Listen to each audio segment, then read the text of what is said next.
Hello, and I hope that you're doing alright today.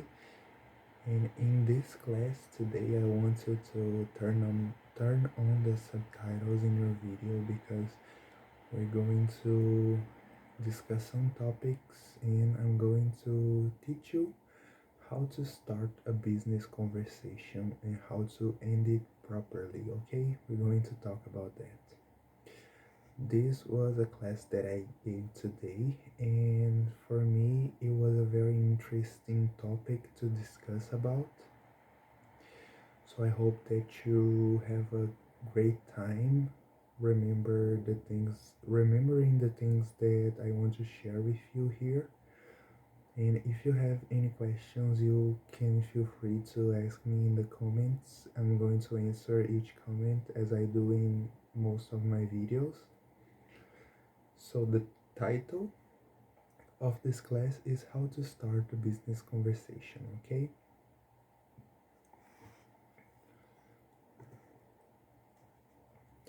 The first question that we have is how to start a business conversation. Starting a business conversation effectively can set the tone for a productive and engaging discussion. Here are some tips on how to start a business conversation. First, what we have to do is greet the person that we are talking with. How we're going to do that? So hello, my name is Marcos. It's very nice to meet you. I'm greeting you here on my YouTube channel, and I hope that you enjoy this conversation that I am having with you today about business conversation. After introducing yourself, you're going to say what is the main purpose of that meeting. And to greet the person, we begin the conversation with a polite greeting, such as hello, good morning, good afternoon, or hi, and address the person by the name if you know the name of the person you are talking with. Next, we have to find a common ground in the conversation. What is finding a common ground in the conversation? We have to establish a common ground or reference, find a point of connection or relevance to establish rapport. It could be something like a recent event, some shared interest, or a mutual acquaintance. This helps to create a friendly atmosphere, and it can serve as an icebreaker for you and for the person that you're talking with.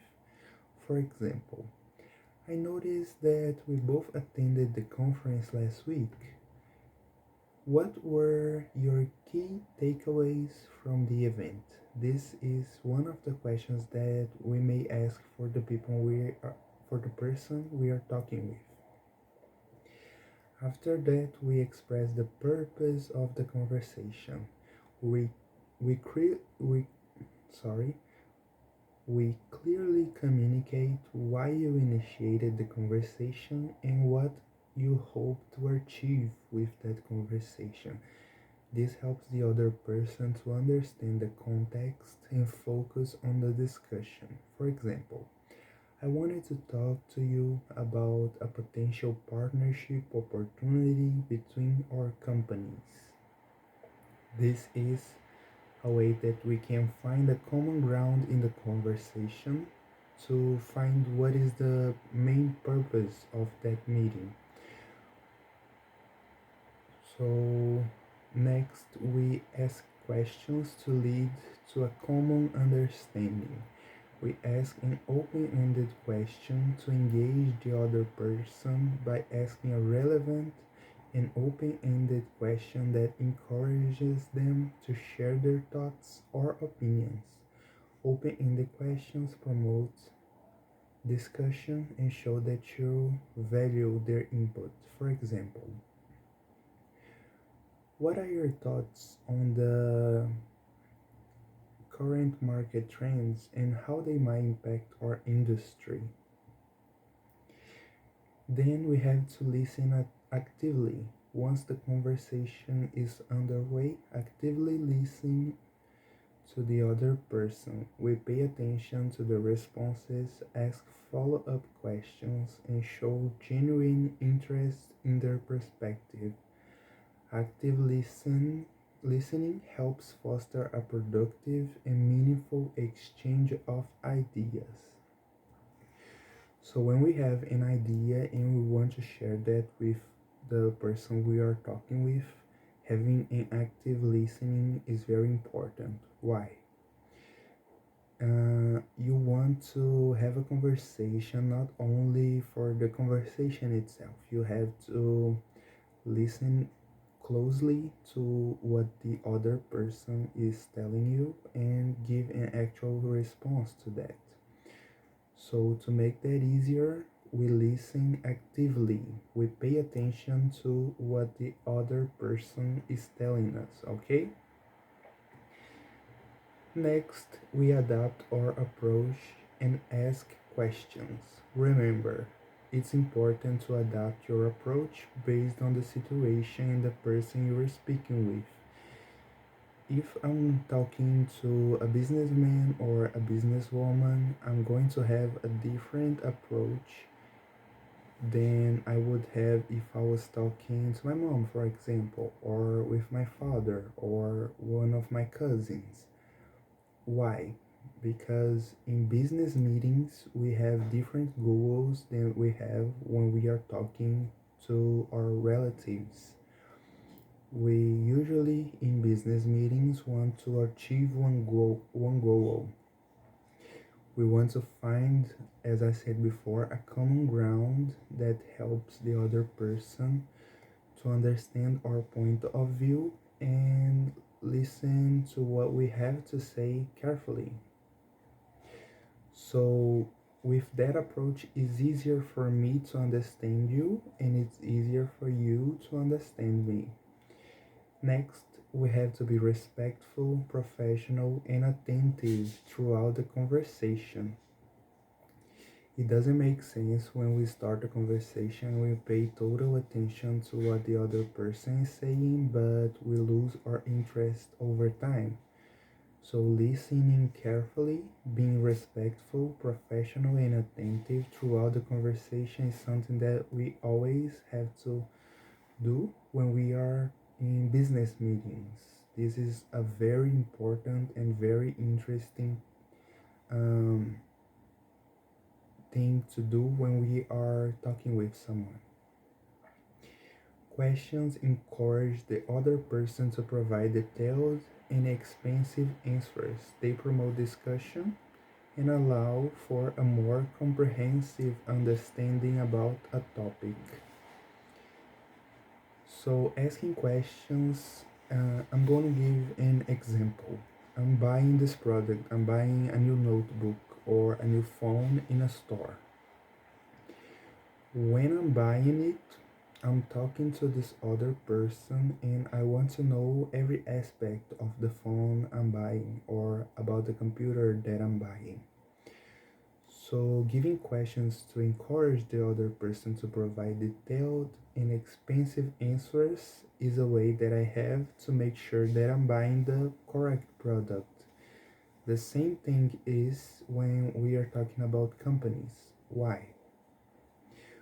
When we have a problem in a company and we have to solve that problem, I'm going to ask questions to my client or to another company for someone who represents another company, and I want to find a common ground to solve that issue that I'm facing in the company. So, to do that more accurately and in a best way possible, I want to ask the other person that I'm talking with many questions about the problem solving issue that I have and how we're going to face that situation from now on. So, this is having an understanding about the topic. If you're selling someone in a company, you have to have a deep understanding of the product you're selling. If the person who's going to buy your product is asking you questions, about that product, you have to have the answers. So you want to study the thing you are selling to the company in a very and most effective way possible. Okay, this is another tip that I have for you.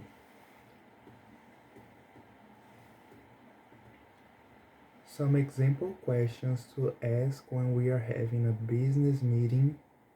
Here I'm going to give you some examples of the things that we can ask when we are having a business meeting. Some of those questions are: what are your thoughts on the current market trends and their impact on our industry? This helps the person that we are talking with to evaluate the current market trends and their impacts on our industry. Lately, in the current market, we have seen that social networks have a huge impact when we are facing things daily and we are selling products online. So social media plays a big part and a big role in that current market trends. So we're going to see companies making ads through TikTok users, Instagram popular users, um, YouTube YouTubers, and this is a current market trend that we have nowadays. So you want to pay attention to that. Next, can you share some insights into your company's approach to innovation? I'm going to repeat the question. Can you share some insights into your company's approach to innovation? So the company that we are talking with, they're going to have an approach to innovation. They're going to use the technology that we have nowadays to share the product, to explain the customers what they're going to buy. So knowing the approach that they have to the innovations of nowadays is very important. Is their product online or this is an object they are selling?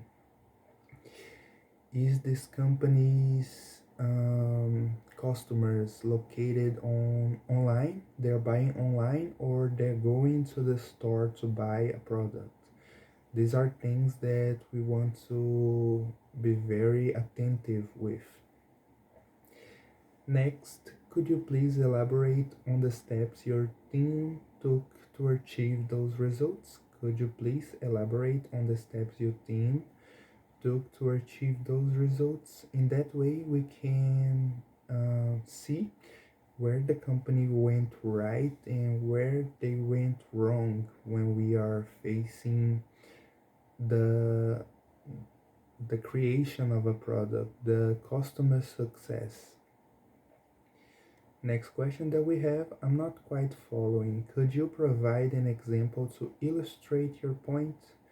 Sometimes when we are working at a company and we are facing daily challenges to make that company succeed, we want to provide examples to illustrate everything and every aspect of the things that we are doing in a day to day. To illustrate our point, we have to have the common ground to find where the perspective is right, where it is succeeding and where it's not succeeding. So this is why it's important to illustrate the points. So this month we sold more than $500 of this specific product. We want to illustrate that to our customer, right? Then, what factors do you believe contributed to the recent decline in sales? What factors do you believe contributed to the recent decline in sales? We have a product of this company. The company is selling over $1 million in a month, and then it turns to a very low rate in sales. What do we believe that is the reason why they declined the sales? They had a recent decline in sales. So we ask the person that we are meeting for um, reasons to that. The company is not selling that amount anymore because this, and that. We have to illustrate everything that we perceive. Next question. How do you see our partnership aligning with your long term business objectives? How do you see our partnerships aligning with your long term business objectives? So when we have a product that it's a very good product, let's give an example like the iPhone 14 or any other iPhone that Apple launched recently. When we see the product going very well in sales, we have the long-term business objectives that the companies want to be met. Why? They want to keep selling and having a good amount of customers going there in their store and buying the things they want to sell so the company succeeds in the future. So, seeing if the partnership that the company is doing with another company is something that helps to align with the long term business objectives that a company has. The next question, if we were to enter a new market, what factors should we consider to ensure success? Let's give another example. It's a fictional example. This company is working in 30 countries and they want to expand it to be available in 70 countries or 100 countries. They're going to face um, a different approach, and they're going to face a different challenge in every country they are going. In every country they put their products, there will be uh, different difficulties, different things. They're going to different laws. They're going to adapt the company to work in. So this is also a very interesting and important question. If you were to enter a new market in another country, for example, what factors should we consider to ensure success? Next question that we have, what do you think would be the implications of implementing this new technology across our organization? So before the notebooks were launched, the companies had a lot of implications of implementing a new technology. I'm sorry, a new technology. So when the implications of implementing a new technology in a company is bad, they're not going to proceed with that. If it's good, they're going to implement the new technology across the organization. This is going to be something very interesting for the company itself. Like, can the company use cell phones while their employees are working? Can the employees use the technologies, or is it just the for some employees? And these are things that have a very direct impact when the company is working, when the company is implementing something in a new country, a new city, a new state. This is all something that we're going to evaluate very deeply before we make a choice in the company, right? And the last question here, what do you think would be the implications of implementing this new technology across our organization? And we end the questions that we might ask. Of course, there are other questions, but these are some of the most important questions in today's presentation. These are some examples, of course, depending on the company's uh, purpose, you can go ahead and ask other questions depending on the purpose that you want to reach in your business meeting, but these are some of the most important that we want to ask in a business meeting. Okay, next we have, how do we end the conversation? If we want to end the conversation, there are some steps that we can follow to end the conversation properly. First, we're going to summarize the key points. Before wrapping up the conversation, we briefly summarize the main points discussed. This, this helps ensure that both parties are on the same page and have a clear understanding of the key takeaways from the discussion. For example, so just to recap, we've discussed and we say the thing that we've discussed in the meeting, highlighting the main points that were discussed in that meeting. Here we discussed how to start a conversation, a business meeting in English, and how to end a business meeting in English. Next, we addressed any action items on the next steps. If there are action items or next steps that need to be taken after the conversation, we make sure to address them explicitly. This helps in setting expectation and clarifying the responsibilities of each party.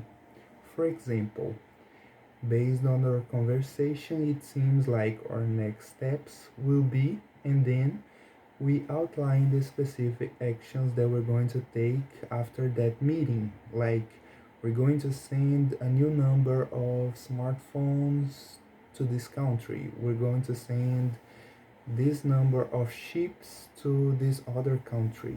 This is very important, and this outlines the specific actions we're going to take to achieve a goal. Okay, then we express appreciation, gratitude, showing gratitude and appreciation for the other person's time, insights, and contributions to the conversation. We thank them for their valuable input and express your appreciation for their willingness to engage in the discussion. For example, thank you so much for taking the time to discuss this with me. I really appreciate your insights and perspectives. This is a very polite way to end the discussion when we are speaking in a business meeting with someone. Those are the main topics, and the last thing that I want to tell you guys here is to show commitment. Other further assistance or follow ups are, if appropriate, we offer your assistance or indicate your willingness to provide further information or support if needed. This demonstrates your commitment to the conversation and your willingness to continue the business relationship.